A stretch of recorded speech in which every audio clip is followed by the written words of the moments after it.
আমরা কাম অন্ধ, জ্ঞান অন্ধ জীব। কিরকম? কর্ম তো আমরা সবাই করি, কিন্তু সঠিক কর্ম কোনটা আর বেঠিক কর্ম কোনটা সেটার বিচারটা আমরা করি না। আমরা জ্ঞানী সবাই হয়েছি, সবার মধ্যেই কম বেশি শিক্ষা রয়েছে, কিন্তু সেই শিক্ষাটা আমরা সঠিক কাজে লাগাতে পারি না। কিরকম?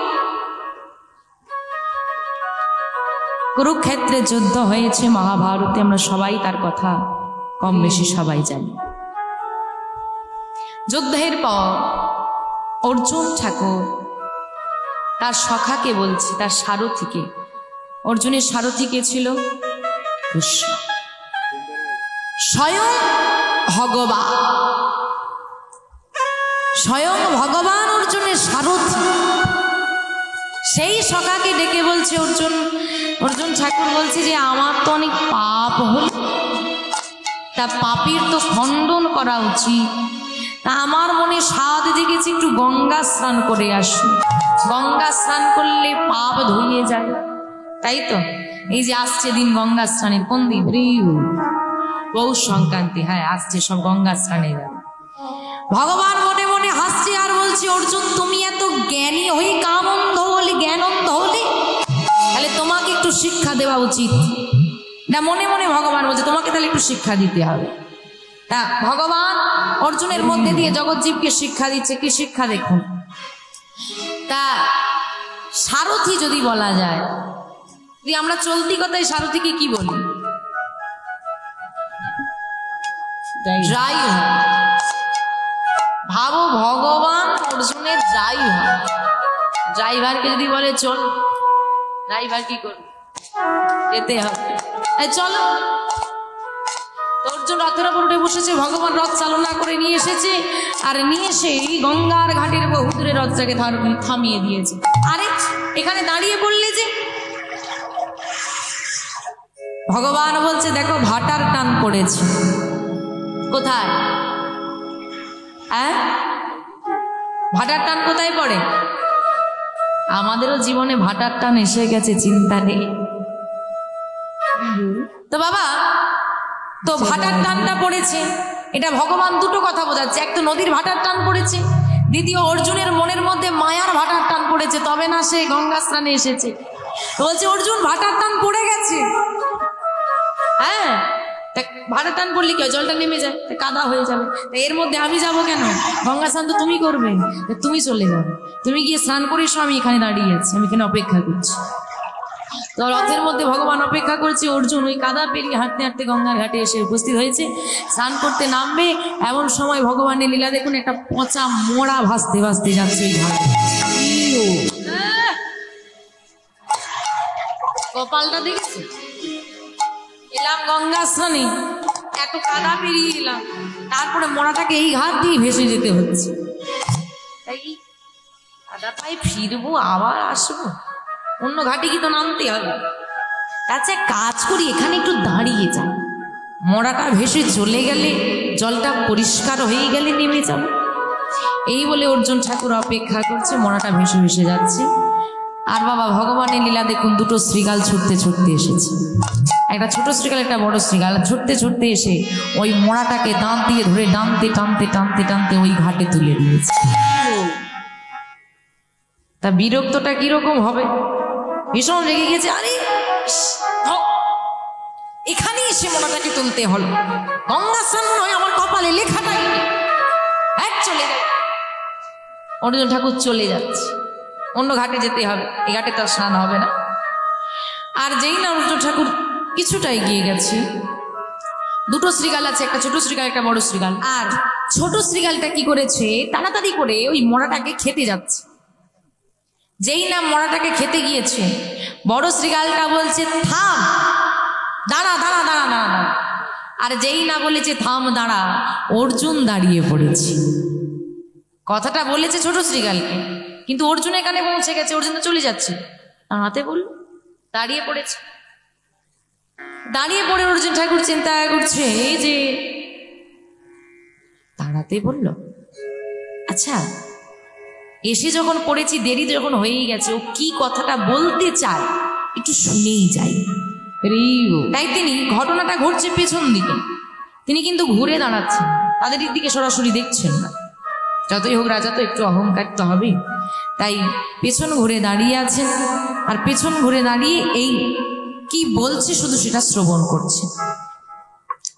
তখন ছোট শ্রীগালটা বলছে, কেন দাদা দাঁড়াবো কেন?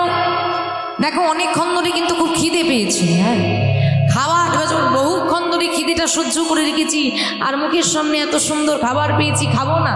বলে দাঁড়া ভাই, আমাকে একটু সময় দে, আমি একটু পরীক্ষা করে দেখি এই মোড়াটা খাবার উপযুক্ত কিনা।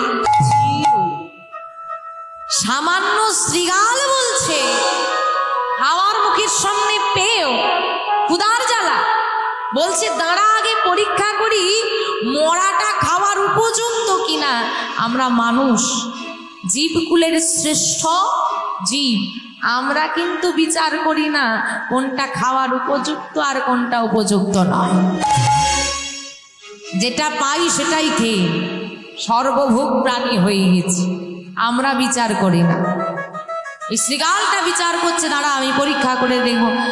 আবার মরার আবার পরীক্ষা, একে তো পচে গন্ধ উঠে গেছে, তার আবার পরীক্ষা। ঠিক আছে, যা করবে তাড়াতাড়ি করো, খুব খিদে পেয়েছে আমার। আচ্ছা দাঁড়া।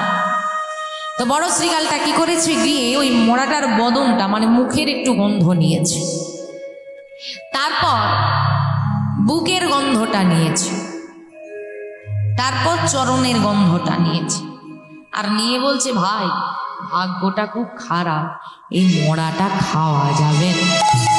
খাওয়া যাবে না মানে এত ক্ষুধার জ্বালা সহ্য করিলে, এত কান পর খাবার পেয়েছি আর তুমি বলছো খাওয়া যাবে না? বলে না রে, এটা খাওয়া যাবে না, এটা ভালো না। তা তুমি পরীক্ষা কি এমন পরীক্ষা করলে আর কি এমন বুঝলে যে মোড়াটা খাওয়া যাবে না? বলে দেখ ভাই, এই মোড়াটার আমি মুখে গন্ধ নিয়ে দেখলাম, যদি মুখের দিকটা খাওয়া যায়। তো মুখে গন্ধ নিয়ে কি দেখলে দাদা? বলে আমি মুখে গন্ধ নিয়ে দেখলাম কোনোদিন বদনে কৃষ্ণ কথা বলে না, এর বদনটা সেবা করা যাবে। তা নয় সেবা করা গেল না, শরীরটা তো সেবা করা যাবে। বলে তাও হবে না। কেন না? আমি বুকে গন্ধ নিয়ে দেখেছি এ কোনোদিন সাধুগুরু বৈষ্ণবকে আলিঙ্গন করে না, কোনোদিন সাধুগুরু বৈষ্ণবী চরণ ধোলা অঙ্গে মাখে না, এর দেহটা সেবা করা যাবে না। তা পায়ের দিকটা তো খাওয়া যাবে, চরণের দিকটা। বলে না, সেই দিকটাও খাওয়া যাবে না। কেন না? এই চরণ দিয়ে কোনোদিন তীর্থ ভ্রমণ করেনি, কোনোদিন সাধু সঙ্গ করে না, হরিবাসরে যায় না, তাই এই চরণটাও সেবা করা যাবে না, এর দেহটা তাহলে আমরা সেবা করতে পারবো না। চল ভাই আমরা ফিরে যাই। ছোট শ্রীগালটা বিরক্ত হয়ে বলছে, ভাই ভালো লাগে না, তখন ধরে অপেক্ষা করছি খাবো বলে, যাই হোক খাওয়া যখন যাবে না দাঁড়িয়ে থেকে লাভ নেই, চলো দাদা আমরা চলে যাই। এই বলে দুই ভাই চলে যাচ্ছে। আর যাওয়ার সময় বড় শ্রীগালটা ওই মৃত দেহটাকে একটা পদাঘাত করে চলে, লাথি মেরেছে। যেই না লাথি মেরেছে, পদাঘাত করেছে, ছোট শ্রীগালটা বলছে, দাঁড়াও দাদা তুমি এটা কি করলে, তুমি এটা কি করলে? বলে কেন পদাঘাত করলাম? বলে দাঁড়াও দাদা, এতক্ষণ তুমি আমাকে অনেক কথা বলেছো, আমাকে সেবা করতে দাওনি বলেছো, তার পরীক্ষা নিরীক্ষা করেছো, আমি সব মেনে নিয়েছি, কিন্তু এটা আমি ঠিক মানতে পারলাম না। কেন না তুমি পদাঘাতটা কেন করলে? বলে দেখ ভাই, আমরা পশু জাতি, আমরা শ্রীগাল, আমরা গোবিন্দ সেবার অধিকারী নই। আমরা মানব দেহ পাওয়ার জন্য কত কাঁদি, চোখের জল ফেলি, কেন মানব দেহ পেলে গোবিন্দ সেবা করব। কিন্তু এ একজন মহাপাপী, যে মানব দেহ পেয়েও গোবিন্দের ভজন সাধন কোনোদিন করে না। তাই এরকম মহাপাপীকে পদাঘাত করতে আমার কোনো দ্বিধা নেই। দাদা তা ও ভজন সাধনও করে না, ভগবানকে চিনতে পারেনি, তাই তুমি ওকে পাপী বলে পদাঘাত করলে। ও মৃত বলেই তো তুমি পদাঘাত করতে পারলে, জীবিত হলে কি পদাঘাত করতে পারতে? বলে হ্যাঁ আমি করতাম। যদি কেউ মানব দেহ পেয়ে ভগবানকে চিনতে না পারে, সেরকম মহাপাপী যদি জীবন্ত হয়, আমি তাকে পদাঘাত করব। বেশ, আরে দাদা আমি তোমাকে একটা জীবন্ত পাপী দেখাই। জীবন্ত পাপী কে? বলে ওই দেখো দূরে দাঁড়িয়ে দাঁড়িয়ে আমাদের কান পেতে আমাদের কথাগুলো শুনছি। চুপ চুপ চুপ চুপ ভাই চুপ, মাথা খারাপ হয়েছে? কি করছিস নাকি? তুই জানিস ওখানে কে দাঁড়িয়ে আছে? কে দাঁড়িয়ে আছে? কে দাঁড়িয়ে আছে? অর্জুন পাপী? হ্যাঁ, যার রথের সারথি ভগবান তাকে পাপী বলছে। এইবার অর্জুন তখনও দাঁড়িয়ে আছে, ভাবছি আমাকে হয়তো চিনতে পারেন। আর একটু শুনি কি বলে। তোমার শ্রীকালটা যাই না বলেছে চুপ কর, তুই চিনিস? তুই কাকে কি বলছিস? বলছে হ্যাঁ দাদা আমি চিনি। বলে চিনিস যদি বল কে হয়? কে হয় ওটা? বলে কে হয় জানো? পঞ্চ পাণ্ডবের তৃতীয় পাণ্ডব মহাপাপী অর্জুন। তাই গৌর হরি বল হরি বল। যেই নাই কথাটা অর্জুনের শ্রুতি ভুলে গেছে, অর্জুন কি করেছে? ক্রোধান্বিত হয়ে ছুটতে ছুটতে এসেছে। ওরে মূর্খ শ্রীকাল, তুই সামান্য পশু জাতি হয়ে আমাকে পাপী বলিস? এক্ষুনি তোকে আমি হত্যা করব। যেই না ক্রোধান্বিত হয়ে অর্জুন ঠাকুর ছুটে এসেছে, শ্রীকালটা করো জোরে বলছে দাঁড়ান ঠাকুর, আপনি আমাকে মারলে আমি এক্ষুনি মারা যাব, আমি জানি। তবে আমাকে মেরে ফেলার আগে আমার 3টি প্রশ্নের উত্তর আপনাকে দিতে হবে। আমার 3টি প্রশ্নের উত্তর দিয়ে যদি আপনি আমাকে হত্যা করেন আমার কোনো দুঃখ কোনো আক্ষেপ থাকবে না। কি প্রশ্ন তো? না, প্রথম প্রশ্ন, আপনি এইখানে এসেছেন কেন? কেন এসেছেন? গঙ্গা স্নান করতে। দ্বিতীয় প্রশ্ন, গঙ্গা স্নান করলে কি হয়? কি হয়? পাপ ক্ষয় হয়। তৃতীয় প্রশ্ন, এই গঙ্গার উৎপত্তি কোথা থেকে? মূর্খ শ্রীকাল, এটাও জানিস না? এই গঙ্গার উৎপত্তি হলো শ্রী বিষ্ণুর পাদ পদ্ম হতে। বাহ বাহ অর্জুন ঠাকুর, আমি তো ভেবেছিলাম আপনি পাপী, এখন দেখছি আপনি হয়েছেন জ্ঞান পাপী। অর্জুন ঠাকুর আরো ক্রোধান্বিত হয়ে বলছে এত বড় স্পর্ধা তো? হ্যাঁ, তুই আমায় জ্ঞান পাপী বলিস? বলে কেন বলবো না ঠাকুর। অর্জুন ঠাকুর আপনি জানেন যে গঙ্গা স্নান করলে পাপ ধুয়ে যায়, আর এই গঙ্গার সৃষ্টি হলো বিষ্ণুর পাদ পদ্ম হতে। যে বিষ্ণু আপনার রথে বসে আছে, যে বিষ্ণুকে আপনি ঘরে বসে পেয়ে গেছেন, সেই চরণ দুটো ছেড়ে দিয়ে আপনি এই নিজের চরণ কাদা করে গঙ্গা স্নানে এসেছেন। এটা দেখেই তো বোঝা যায় আপনি কতটা জ্ঞান। যেই না বলেছে অর্জুনের মায়া ভঙ্গ হলো, অর্জুন কৃষ্ণকে শুধু সখা ভাবত, তার জ্ঞান ভঙ্গ, তার মায়ার কালিমাটা মুছে গেল। শ্রীকালের দুটো চরণে প্রণাম করে কাঁদতে কাঁদতে অর্জুন ঠাকুর ছুটে চলে যাচ্ছেন রথে। আর রথে ছুটে গিয়ে ভগবানের চরণ দুটো জড়িয়ে ধরে বলছে হে গোবিন্দ, আমি তোমাকে চিনতে পারিনি, আমি এসেছি পাপ ক্ষয় করতে গঙ্গা স্থানে, কিন্তু সেই গঙ্গার সৃষ্টি যে চরণ হতে, সেই চরণটা আমি ভুলে গিয়েছি, আমায় তুমি ক্ষমা করো। আমাদেরও তেমন দশা বাবা, যে গোবিন্দের চরণ থেকে আমরা এসেছি সেই চরণ সেবা করার জন্য, কিন্তু সেই চরণ আমরা ভুলে গেছি। তাই তো বলি হে নিতাই চাঁদ, আর তোমার করুণা আমার প্রতি কবে হবে? কবে বিষয় বাসনা পরিত্যাগ করে আমি হা কৃষ্ণ হা গোবিন্দ বলে কাঁদবো? বলো বলো, আর কবে? নিতাই চাঁদ মোরে করুণা করিবে, করুণা করিবে, আর কবে নিতাই চাঁদ করুণা করিবে, করুণা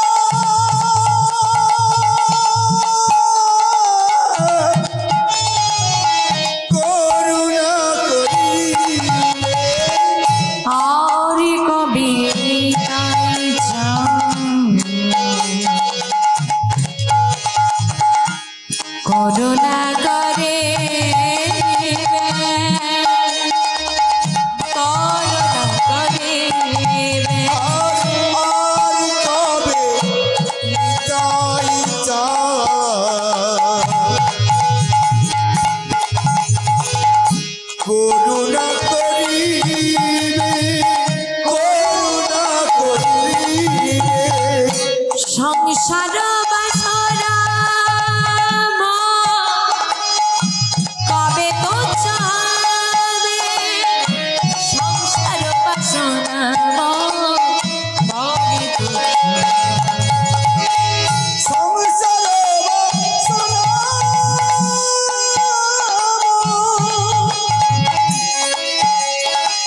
কবে তুই যাবি, সংসার বাসনা আমার কবে তুই যাবি। আর কবে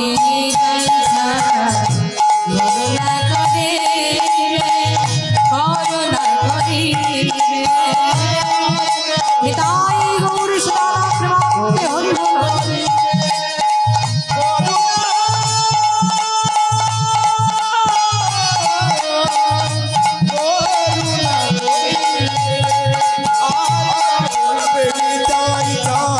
করুণা করিবে, করুণা করিবে, আর কবে তাই চার করুণা করিবে, করুণা করিবে।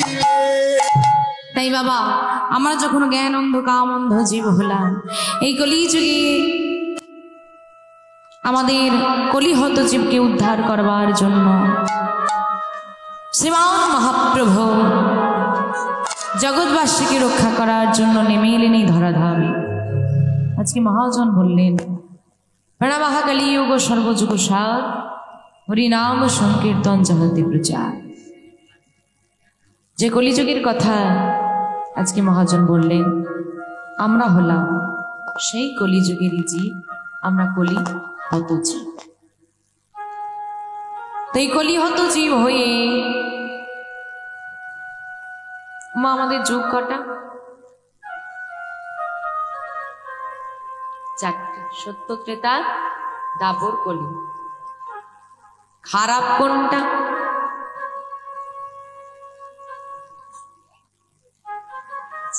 হরি বল হরি বল, কলিযুগটাই খারাপ। আচ্ছা কলিযুগ না হয় খারাপ, বাকি তিনটে ভালো তো। খারাপ বললে তো আমরা কলিযুগেরই নাম বলি, তা কলিটা না হয় খারাপ, বাকি তিনটে ভালো তো নাকি? মহাজন আজকে বলছেন, প্রণামঃ কলিযুগ সর্বযুগ সার, হরিনাম সংকীর্তন যাহাতে প্রচার। এটা আজকে বর্তমান আমরা মহাজনের কথা আস্বাদন করছি, তার কথা। কিন্তু যদি আমরা বলি কলিযুগটা খারাপ, তো খারাপেরও তো একটা বিচার হয়, কতটা খারাপ,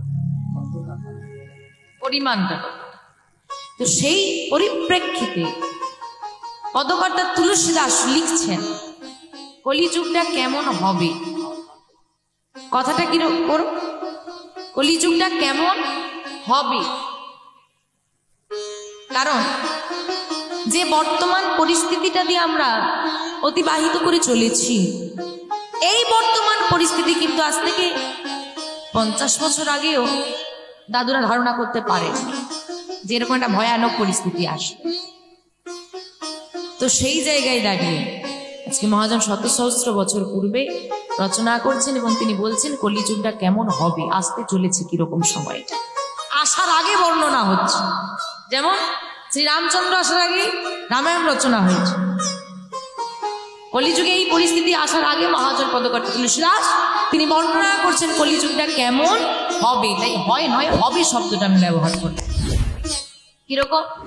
সচ কহি তো মারে লাঠি, ঝুটা জগত ভোলাवे रे, গোরস গলি গলি ঘুমে ভাই রে, সুরা বই ঠলো বিকায়, সুরা বই ঠলো বিকায় রে, घर का बावरी प्रीत न पाओ प्रिचराओ राशि, कलियुग तेरा तमाशा देखे दुख लगे और हंसे, दुख लगे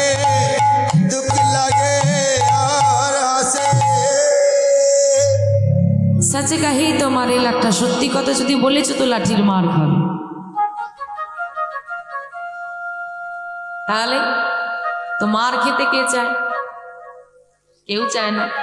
ঝুটা জগৎ ভোলায় রে, মিথ্যেটাই জগৎটাকে ভোলাবে, সত্য কথা বলার মানুষ পাওয়া যাবে না।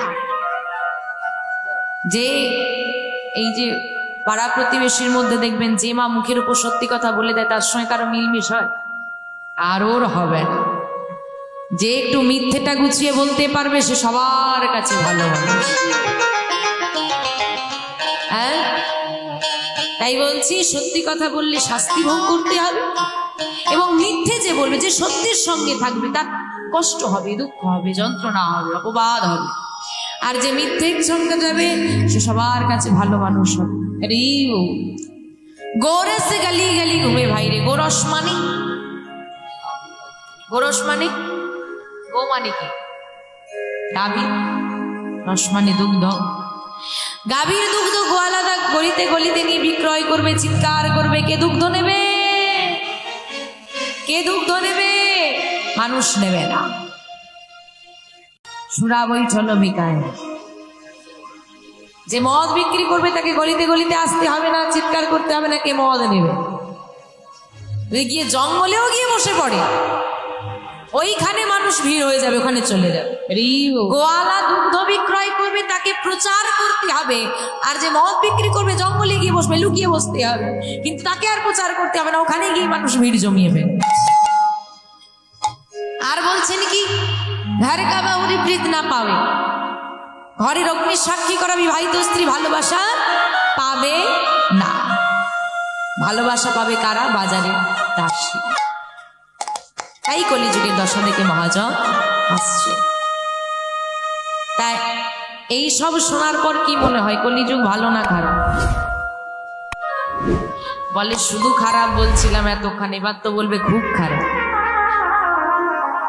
কিন্তু আজকে যে মহাজন বলছেন প্রণাম কালীযুগ ও সর্বযুগ সার, আসুন এটার বিশ্লেষণ করি। প্রণাম মানে প্রণাম করি বা প্রণাম নিবেদন করি। তিনি প্রণাম নিবেদন করছেন কাকে? কলিযুগকে। আমি আগেই বললাম বাবা, কলিযুগটা না হয় খারাপ, বাকি তিনটে তো ভালো। তা তিনটে ভালো রইল, একটা খারাপ, আর মহাজন তিনটে ভালোকে ছেড়ে দিয়ে যেটা খারাপ তাকে বলছে প্রণাম করি। হ্যাঁ গো, খারাপকে কেউ প্রণাম করে? চোরকে প্রণাম করো না সাধুকে প্রণাম করো? সাধুকে, তাই তো। কলিযুগে সাধুকে প্রণাম করতে হলো ভাবনা চিন্তা করে করতে হয়। চোর তবু ভালো, সাধুর বেশে চোর আরো ভালো। যে চোর সে তার সৎ চরিত্রটাকে কিন্তু প্রকাশ করে, আমি চোর, আমি চোর। কিন্তু যে চোর সে যে আছে সাধু, তাকে কি করবে? সাবধান, খুব সাবধান। চোরকে কিন্তু সাবধান করেছেন, বলেছে চোর সাবধান, সাধু সাবধান। যারা ভালো তাদেরকে সাবধান করে দিচ্ছে, যে খারাপ হচ্ছে হো, ভালোকে সাবধান করছে, সাবধান হ, তুমি যেন ওই খারাপের সঙ্গে পড়ে গিয়ে তোমারও গায়ে দাগ না লেগে যা। যে কালো পোশাক পরে থাকে তার কি দাগ লাগার চিন্তা থাকে? কালো পোশাক পরে আমরা যখন কোথাও যাই, কোন অনুষ্ঠান বাড়িতে, এই সাদা পোশাকটা পরিস না, দাগটা লেগে যাবে। যে সৎ ব্যক্তি হয় তারই গায়ে দাগটা লাগার ভয়টা বেশি থাকে। এই সাধু সাবধান, হরিবল হরিবল। তার যেটা খারাপ তাকে তিনি প্রণাম করলেন। শুধু যদি প্রণাম করতেন তাও মানা যেত। তিনি আবার বলছেন সর্বযুগ সার, কলিযুগ নাকি সব যুগের সার। কেন বললেন? কৃতে যোদ্ধায়তে বিষ্ণু তেইতাইমে যেতে দেবখাই তাপরে পরিচর্যাং কলৌ তদ হরি কীর্তনা, কলৌ তৎ হরি সংকীর্তন। সত্য যুগে ধ্যান, ত্রেতায় যাগযজ্ঞ, তারপরে পূজা পরিচর্যা, কলিযুগে হরিনাম। এই হচ্ছে আমাদের চারটি যুগ, আর চারটি যুগে চারটি সাধনা। আমরা কলিযুগের মানুষ হয়ে ধ্যান করতে পারবো না? পারবে? এই সংসার ধর্ম পরিত্যাগ করে জঙ্গলে কি গুহায় বসে বসে ধ্যান করতে? আরে চোখ বুঝিয়ে তো ভয়েই হয়ে যায়। আর চোখ বুঝিয়ে বসে থাকলে তো ঘুমিয়ে পড়বে, এক্ষুনি চোখ বন্ধ করে বসে থাকবে, ঘুম ধরে গেল। চোখ খুলে বসে আছে কীর্তন শুনতে বসা থেকে, তাহলে চোখ বন্ধ করলে কি? হরিবল হরিবল। ধ্যান হবে না, যজ্ঞ হবে না। যজ্ঞ কেন হবে না? পারবো না। আজকে এখানে বাবা বাড়িতে এত সুন্দর হরিনাম যজ্ঞ করাচ্ছে, সবাই করাতে পারবে? সবার সম্ভব? আরে আমিই আসবো। আগে ফোনটা করলে কত দেবে বলো, তারপর যাচ্ছি। সবার সামর্থ্য কই? হ্যাঁ, তো কারোর দিকে একটা আঙুল তুললে বাকি নিজের দিকে নিজের দোষটাকে ধরে নেওয়াটা ভালো। এই যে এত সুন্দর করে সাজানো, এত আয়োজন এমনি এমনি তো হবে না। কিন্তু ত্রেতা যুগের সাধনা যজ্ঞ, কলিযুগের ওই যজ্ঞ প্রযোজ্য নয়, কিন্তু কলিযুগে একটা যজ্ঞ প্রযোজ্য, সেটা হলো হরিনাম যজ্ঞ। এবং কলিযুগের যজ্ঞকে ত্রেতা যুগের যজ্ঞের থেকে মহৎ বলা হয়েছে। কেন? ধরুন এই যে এখানে পুজো হয়েছে, মায়ের একটা যজ্ঞ হয়েছে, হোম হয়েছে, তো যেটাকে আমরা চলতি কথায় বাড়িতে কম বেশি সবারই হয়। তা এই বাবা বাড়িতে যে যজ্ঞটা করালেন, তাতে আপনাদেরকে ডেকেছেন, আপনারা এসেছেন, মায়ের আরাধনা দর্শন করেছেন, তা উপকৃত কে হলো? যিনি মন্ত্র উচ্চারণ করেছেন এবং যিনি আহুতি দান করেছেন, তাই তো? বাকিরা দর্শক। এই যে নাম যজ্ঞটা হচ্ছে, যিনি করাচ্ছেন তিনি উপকৃত, যিনি করছেন তিনি উপকৃত, যারা শ্রবণ করছেন তারা উপকৃত, এত পশু পাখি জীবকুল সবাই শ্রবণ করতে পারছেন, সবাই উপকৃত হচ্ছে। তা একটা যজ্ঞ থেকে এত ব্যক্তি, এত জীবকুল যদি উপকৃত হয়, উদ্ধার হয়, তাহলে সে যজ্ঞ কি মহৎ? তাই বললেন কলিযুগে একমাত্র হরিনাম যজ্ঞ প্রযোজ্য, এবং যে যজ্ঞ মহৎ। এলো পূজার্চনা। পূজার্চনাটাও আমাদের যদিও হয়, নিঃস্বার্থ ভাবে আমরা করতে পারি না। ধনং দেহি, যশং দেহি, বিদ্যা দেহি, সব দাও নাও পচাগণ, এই হচ্ছে বক্তব্য। এবং অপরাধ নেবেন না, সবাই নয়, ব্যতিক্রম অবশ্যই আছে। যিনি পুরোহিত, হিত কথার অর্থ, হিত কথার শব্দের অর্থ মঙ্গল, যিনি পুনঃ মানে বারবার আমাদের ভগবানের কাছে, তিনি হলেন একজন মিডিয়া, যিনি আমাদের সংবাদটা পৌঁছে দেবেন গোবিন্দের কাছে বা ভগবানের কাছে। তিনি মিডিয়ার কাজ করছেন, আমাদের মধ্যে সংযোগ স্থাপন করছেন। তিনি ঠিক আছেন তো? তিনি ঠিক আছেন তো? আরে বাবা তাড়াতাড়ি নাও, আবার একটা আছে, যত কম মন্ত্রে সানা যায় ততটাই ভালো। সবাই নয়, ব্যতিক্রম তো আছে। তো সেই জায়গা থেকেও আমরা পারি না, এবং আমাদের দেওয়াটাও তো নিঃস্বার্থ নয়। এ ঠাকুর, যদি চাকরিটা করে দাও 50 কেজি বাতাসা হরি লুটে দেবো, যদি চাকরি না হয় 50 বাতাসা আর মন্দিরে আসবে। স্বার্থের ভালোবাসা তা হলো না। এলো কলিযুগ, কলিযুগের মানুষের স্বল্প আয়ু এবং হিন্ন মনস্ক, মানে মনটা খুব ছোট, দান ধ্যান করবে না। তাই বললেন কলিযুগে যাগ লাগে না, যজ্ঞ লাগে না, ধ্যান লাগে না, তপস্যা লাগে না। যে কলিযুগে করতালি দিয়ে হরিনাম গাইলে উদ্ধার পাওয়া যায়, সে যুগের মতো যুগ হবে না আর হবার। যে কলিযুগে এত সহজে যে স্থানে আছে, যজ্ঞের জন্য নির্দিষ্ট স্থানের প্রয়োজন, ধ্যানের জন্য নির্দিষ্ট স্থানের প্রয়োজন, পূজার জন্য নির্দিষ্ট সময়ের প্রয়োজন, কিন্তু কলিযুগের যে সাধনা, সে সাধনার জন্য কোনো স্থান, পাত্র বিচার করা লাগে না। যেখানে বসে আছেন, যে অবস্থায় আছেন, সেখানেই নাম, সেটা যেন হৃদয় থেকে ডাক হয়, ওতেই উদ্ধার হয়ে যাবে। তাই বললেন ধন্য কলিযুগ, ধন্য অবতীর্ণ শ্রী চৈতন্য। এই কলিযুগটা ধন্য, কারণ যে ভগবান নিজে এসে কলির জীবের দ্বারে দ্বারে নামের প্রচার করেছে। তাই বললেন কলিযুগটা হলো সর্বযুগ সার, হরি নাম সংকীর্তন যাহাতে প্রচার। করতালি দিয়ে নাম সংকীর্তন গাইলে যে যুগে উদ্ধার পাওয়া যায়, সে যুগের মতো যুগ হবে না। ওমা বলি, আনারস খেয়েছো কোনোদিন? খেয়েছো? ভালো খেতে, ভালো লাগে খেতে? আনারস খেয়েছো? তা বলি, বৃন্দাবনের আনারস কোনোদিন খেয়ে দেখেছো? ওটা খাওয়া হয়নি না? এখনো টানায়নি রাধারানী? সে কি গো? আচ্ছা, এই জীবনে না কিছু জিনিসের শখ থাকে, দেখবেন জীবন না। শক্তিগড়ের ল্যাংচাটা ভীষণ বিখ্যাত, জানেন তো? নাম শুনেছেন তো? ল্যাংচা তো এখানেও পাওয়া যায়, শক্তিগড়েরটাই বিখ্যাত কেন? তো সেখানে একটু পরীক্ষা করে দেখতে হবে তফাৎটা কি, কতটা ভালো। জগৎজোড়া তার নাম। জয়নগরের মোয়াও বিখ্যাত, সেখানে মোয়া একটু খেয়ে দেখতে হবে কতটা সুন্দর। তা বৃন্দাবনের ওই আনারসটা খুব বিখ্যাত, তাই কোনোদিন পারলে আনারসটা খেয়ে দেখবেন কতটা ভালো লাগে, দেখবেন। আচ্ছা, আজকে যদি আমি দিই, আপনারা নেবেন? আনারস, আনারস, আনারস, বৃন্দাবতী রাধা গোবিন্দ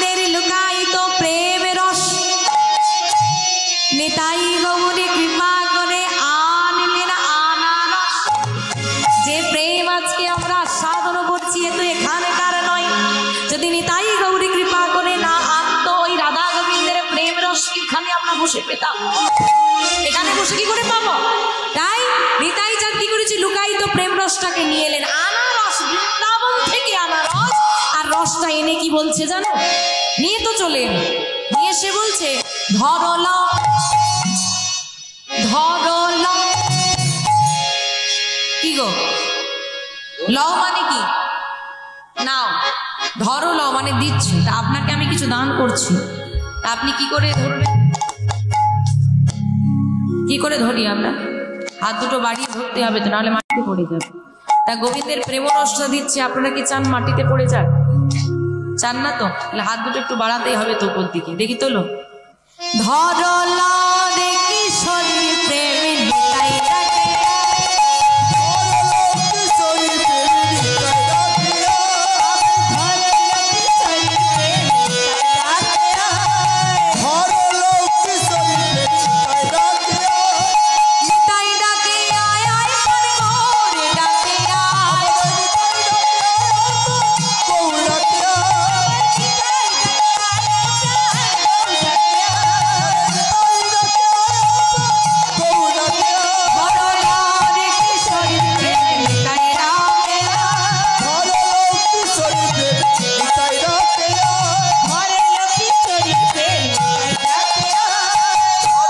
কলিযুগের মানুষের আবার বদ অভ্যেস আছে, শুধু অভ্যেস নয়, বদ অভ্যেস। কিরকম?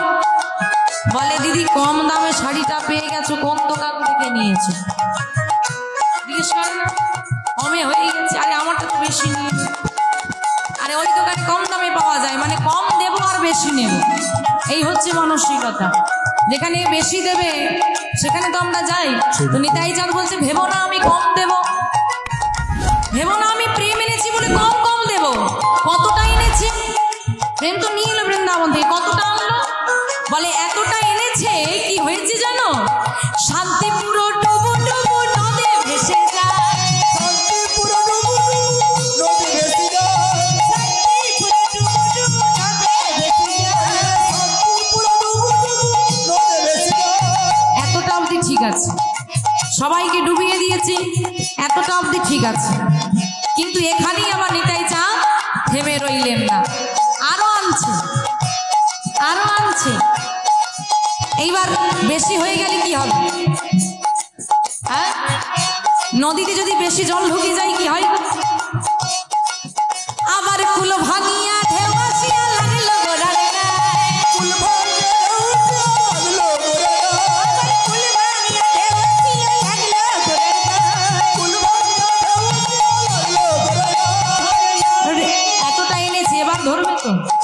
এবার না ধরলে সব ভাসিয়ে নিয়ে চলে যাবে। বলে ধরো ধরো ধরো, ধরো লরে কিশোরীর প্রেমে নিতাই ডাকে আয়, ধরো কিশোরী প্রেমে ডাকে আয়, ধরো কিশোরীর প্রেমে নিতাই ডাকে আয়, ধরো কিশোরী প্রেমে ডাকে আয়। আমার নিতাই ডাকে আয়, আয় প্রাণ গৌরী ডাকে আয়, নিতাই ডাকে আয়, প্রাণ গৌর ডাকে আয়। নিতাই ডাকে আয়, প্রাণ গৌরী ডাকে আয়, নিতাই ডাকে আয়, প্রাণ গৌর ডাকে আয়। ধরো লরে কিশোরীর প্রেমে নিতাই ডাকে আয়, ধরো নিতাই গৌর হরি বল হরি বল, হরি কিশোরীর প্রেমে নিতাই ডাকে আয়। ধরো কিশোরী প্রেমে ডাকে আয়। যে নিতাই, যে রাধে, সেই নিতাই যাদের আনা প্রেম রস আজকে আমরা আস্বাদন করব। যে বিষয়বস্তু যে লীলা আমরা আস্বাদন করব, এই পশ্চিমবাংলার মধ্যেই একটি জেলা হলো, অন্যতম জেলা হলো মুর্শিদাবাদ জেলা। তো সেই মুর্শিদাবাদ জেলা থেকে আজকের লীলাটা আমরা শ্রবণ করব। মুর্শিদাবাদ জেলায় একজন ভক্ত ছিলেন। আমরা কম বেশি সবাই যখন মন্দিরে যাই, মন্দিরে গিয়ে ভগবানকে প্রণাম করে কি জানাই? কি জানাও? আমাকে ভালো রাখো, সংসারকে ভালো রাখো, টাকা দাও, গাড়ি দাও, বাড়ি দাও, কে যাচ্ছে ছেলের বৌমা পাচ্ছি না একটা বৌমা খুঁজে দাও, কে বলছে একটা চাকরি করে দাও, কে বলে পরীক্ষায় পাশ করিয়ে দাও। যার যেমন ভাবনা। ওমা সারা বছর মন্দিরে গেল না, ভগবানকে একটু প্রণাম করলো না, ডাকলো না, রেজাল্টের দিন বলে যাচ্ছে পাশটা করিয়ে দিন। এই হয়েছে দশা। আমরা ভগবানের কাছে কিছু না কিছু চেয়ে থাকি, কিন্তু যে ভক্তির কথা আজকে আমরা আস্বাদন করব, তিনি তার জীবনে সব পেয়েছিলেন, সব পেয়েও সব হারিয়েছিলেন। কেন? ইহ জগতে যদি কেউ একবার কৃষ্ণ ধনে ধনী হয়ে যায়, জাগতিক জগতের এমন কোনো ধন নাই যা তাকে বশীভূত করতে পারে। যদি কেউ একবার হরি নামের আনন্দে মেতে যায়, যদি কেউ কৃষ্ণ নামের মধ্যে আনন্দ খুঁজে পায়, জগতের কোনো দুঃখ নেই তাকে কাঁদাতে পারে। ভগবানের নামে যদি কারো চোখে জল এসে যায়, জগতের কোনো দুঃখ নেই তাকে কাঁদাতে পারবে।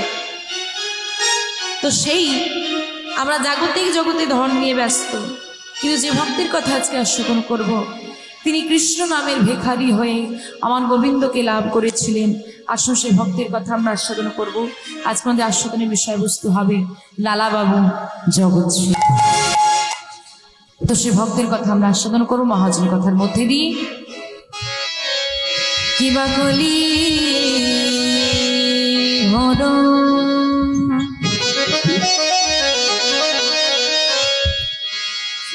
তিমিরে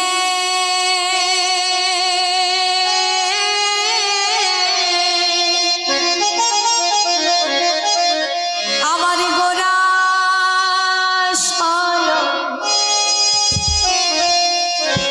জগজনে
বাড়িয়ে দিলে টেম্পার হচ্ছে ইনপুটটা কম হচ্ছে রাধে কলি ঘর তিমিরে গোরাশিল জগজনে ধর্ম কর্ম রহ দূর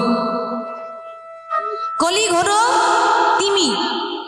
তিমির শব্দের অর্থ হচ্ছে অন্ধকার কলি ঘর তিমির কলিযুগের যে ঘোর অন্ধকার কিসের অন্ধকার অজ্ঞানতার অন্ধকার মায়ার অন্ধকার যে অন্ধকারে নিমজ্জিত হয়ে আমরা ভুলে গেছি কি আমি কোথা থেকে আমি এসেছি কি আমার আসল পরিচয় কি আমার আপন কি আমার পর সেটুকু বিচার বুদ্ধি আমাদের লোপ পেয়েছে